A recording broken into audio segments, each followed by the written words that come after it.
हमारे ऋषि मुनियों का कहना है कि आप हवा में तैर सकते हैं, पानी में चल सकते हैं, आप चाहे तो दुनिया भी जीत सकते हैं, लेकिन मन के चाल को समझना सबसे कठिन काम है। आपने ख्याल किया होगा, जिस काम को आप ना करना चाहते हैं उसी काम के लिए आपका मन हमेशा आपको भगाता है।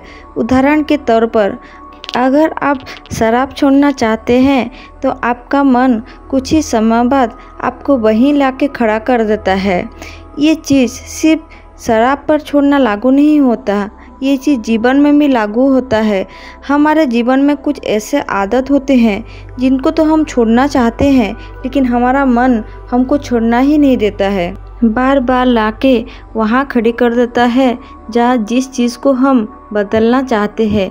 लेकिन अगर हम प्रयास करके अपनी मन का दृष्टा बन जाए तो हम अपने मन के चाल को समझ सकते हैं और उसी से हम किसी भी आदत को छोड़ सकते हैं और उसका उलट हम किसी भी आदत को बना भी सकते हैं। क्योंकि हमारा आदत के पीछे हमारा मन रहता है, उसका मूलभूत बिंदु हमारा मन है, जिसे हम हर समय नज़रअंदाज करते रहते हैं और बाद में पछताने के अलावा हमारे पास कोई चारा नहीं बचता।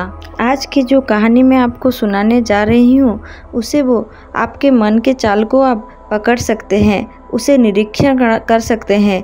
आप अगर किसी आदत को छोड़ना चाहते हैं तो उसे छोड़ सकते हैं और कोई अच्छी आदत आप बना भी सकते हैं। एक समय की बात है, एक शिष्य ने एक गुरु के आश्रम में ज्ञान पाने के लिए आया, लेकिन वो शिष्य ऐसा करता था, अपने गुरु की बात कम सुनता था और अपने बात बोलने में कभी हिचकिचाहट उसको नहीं होती थी। एक दिन ऐसा हुआ, गुरु ध्यान के विषय में चर्चा कर रहे थे। उनके हर छात्र उसको मौन से सुन रहे थे।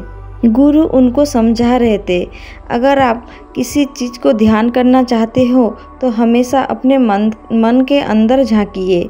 मन के अंदर हमेशा प्रेम लाना चाहिए, अपने मन को हर वक्त निरीक्षण करना चाहिए। गुरु अपने बात समाप्त कर ही पाते उसी समय वो बाचाल शिष्य बोल पड़ा। ने पूछा, गुरुजी, मैं हमेशा ध्यान लगाना चाहती हूँ, मेरे मन के अंदर जो भावना आ रहे हैं मैं उनको निरीक्षण करना चाहती हूँ, लेकिन मैं कितना भी कोशिश करूँ मेरे मन की आदत में कोई बदलाव नहीं आ रहा है। मैं हमेशा सोचती हूँ कि मैं कल रात जल्दी सोऊंगी और सुबह जल्दी उठ के मैं ध्यान में लगूंगी, अपने मन को निरीक्षण करूंगी, लेकिन ये होता है कि हर सुबह मेरा देरी हो जाता है और मैं अपने मन को निरीक्षण ही नहीं कर पाती। मैंने इस बारे में मेरे साथियों से भी बात करने की कोशिश की, लेकिन उनके पास भी इस बारे में कोई जवाब नहीं है। इस आश्रम में किसी भी बात को लेकर कोई चर्चा ही नहीं होती है, कोई किसी से बात करना ही नहीं चाहता है। इस तरह हम अपने मन के विषय को कैसे निरीक्षण करें, कैसे पता चले कि किसके मन में क्या चल रहा है। कोई चर्चा ही नहीं होगा तो हम लोगों को उसका लाभ कैसे मिलेगा।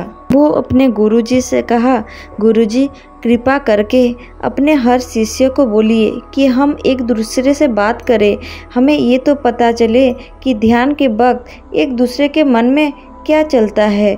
ये सुनकर गुरुजी तुरंत पूछे कि तुम दूसरों के मन की बात क्यों जानना चाहते हो? क्या उससे तुमको कोई फायदा होगा?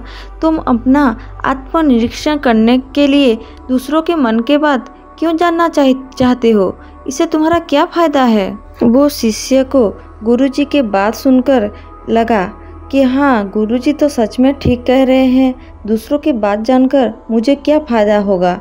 फिर भी अपने बातों को ऊंचा दिखाने के लिए वो गुरुजी से पूछा कि आपको नहीं लगता अगर हम एक दूसरे के बात जाने तो हमें ध्यान करने में थोड़ा सा आसानी रहेगी, पता तो चले कि ध्यान में सबके मन में कैसा चल रहा है, क्या गहरा ज्ञान का अनुभव होता है।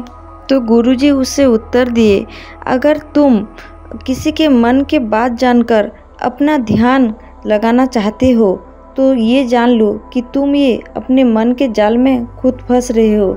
अगर तुमको पता चल जाए कि कोई शिष्य अगर गहरा ध्यान में किस तरह जाता है, तो तुम्हारा मन कभी भी गहरा ध्यान में जाने का कोशिश नहीं करेगा। वो सिर्फ वो प्रक्रिया को अनुसरण करेगा। तुमने अपने मन को एक काम दे दिया हो। इस तरह तुम अपने मन के निरीक्षण कैसे कर सकते हो जब तुम खुद ही अपने मन में एक हो गए हो। अगर मन को निरीक्षण करना है तो मन को हट के दूसरे तरफ सोचना पड़ेगा। जिस भी चीज़ को तुम समझना चाहते हो उसे तुम अलग होकर तुमको समझना पड़ेगा। अगर तुम उसके साथ ही एक हो गए तो तुम उसे कभी नहीं समझ पाओगे। अपने अगर विचारों को निरीक्षण करना चाहते हो तो बार बार उस विचार में कैसे खो जाते हो। गुरुजी सभी शिष्यों को समझाने लगे कि एक गुस्सा हुआ आदमी कभी अपने गुस्से का निरीक्षण नहीं कर सकता, क्योंकि वो अपने गुस्से के साथ एक हो जाता है। उसको कुछ भी समझ नहीं आता कि वो क्या कर रहा है। गुरुजी बताए, हम सभी चीज़ को दृष्टा बन के हमको देखना पड़ेगा, और इसी के लिए बना हुआ है ध्यान। अगर तुम ध्यान में रहो तो तुमको पता चलेगा बाकी सब चीज़ तो आने जाने वाला चीज़ है। चेतना ही एक चीज़ है जो हमारे साथ हर वक्त रहता है। ये बातें सुनकर शिष्य पूछने लगे, गुरुजी आपके बात तो कुछ कुछ समझ में आ रहा है, लेकिन हम इस चेतना को कैसे जान पाएंगे। तो गुरुजी बताए, इस चीज़ को जानने के लिए तुम्हें पहले मौन रहना पड़ेगा। मौन रहकर ध्यान लगाना पड़ेगा। ध्यान से अपने चीज़ों को दृष्टा बन के तुम देखो। उसी से तुम्हें तुम्हारा चेतना का स्वरूप पता चलेगा। ये जो तुम हमेशा बोलने की जो तुम्हारी आदत है, दूसरों के अनुभव लेने की जो तुम्हारी आदत है, उसे तुम्हारा मन से विचलित होता है। वो एक प्रक्रिया में फंस जाता है। वो अपने चेतना को उसको देख ही नहीं पाता। तुम जितना मौन रहोगे अपने चेतना को तुम उतने ही देख पाओगे। और जब मनुष्य अपनी चेतना को देख लेता है, वो अपने चैतन्य शक्ति को प्राप्त करता है और ये दुनिया उसे ज्ञानी मान लेता है। हम जितना अपने चेतना शक्ति को देखते हैं, जितना मौन रहते हैं, जितना दृष्टा बनते हैं, हम उतना ही ज्ञान प्राप्ति कर पाते हैं। और ज्ञानी आदमी से मनुष्य हमेशा बात करना चाहता है, उसके बात को सुनना चाहता है। और ये अगर आप पाना चाहते हैं तो पहले आपको चुप रहकर, मौन रहकर, ध्यान लगाकर अपने चैतन्य शक्ति को प्रकाश करना पड़ेगा। इसी सुंदर कहानी के साथ आज का वीडियो समाप्त करते हैं।